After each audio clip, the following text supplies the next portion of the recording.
ทางเรื่องกระต่ายน้อยกับแมงกระเบื้อสีทอง ในป่าดงกว้างที่เขียวทุ่งมีกระต่ายน้อยตัวหนึ่งชื่อว่าทองคำมันเป็นกระต่ายที่ย่านกลัวเมื่อได้ยินเสียงลมพัดแหงๆแล้วจะแล่นหนีไปลี้อยู่ในโกนไม้อย่างไวจนหมู่ของเรามักเว้าให้เราว่ามันเป็นกระต่ายที่อ่อนแอที่สุดในมื้อหนึ่งขณะที่ทองคำกำลังเก็บผักอยู่นั้นมันได้ยินเสียงร้องไห้ออกมาจากโคนไม้ใกล้ๆข้างทองค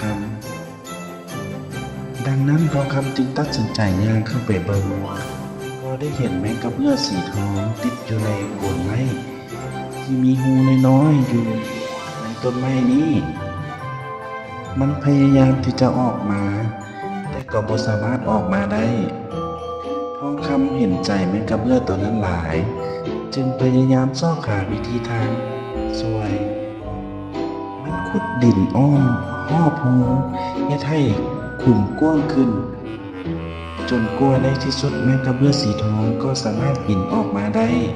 อย่างเป็นอิสระแมงกระเบื้อสีทองขอบใจหลายๆเด้อทองคำและกล่าวว่าเราจะตอบแทนบุญคุณ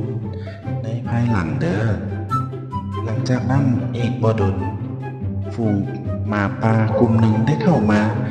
ในป่าอย่างกระทันหันและเริ่มไล่ฝูงกระต่ายทองคำและหมู่เพื่อนพวกเขาทั้งหมดพากันแล่นเพื่อเอาชีวิตรอดแต่ทองคำก็แล่นน้ำหมู่บ่ทัน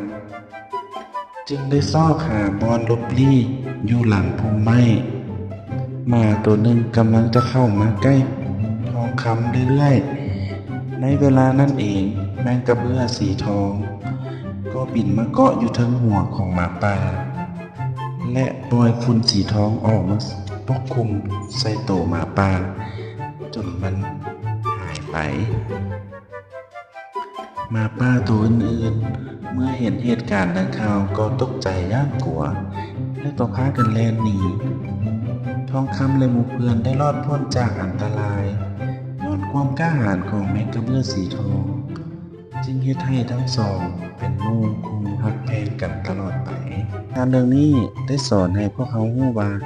ถึงแม้นว่าเขาเป็นคนตัวน้อยแต่ก็สามารถเฮ็ดในสิ่งที่ยิ่งใหญ่ได้เพียงแต่พวกเขานั้นมีความกล้าหาญและมีความเมตตาต่อผู้อื่นและทุกอย่างก็จะสำเร็จตามความมุ่งหวัง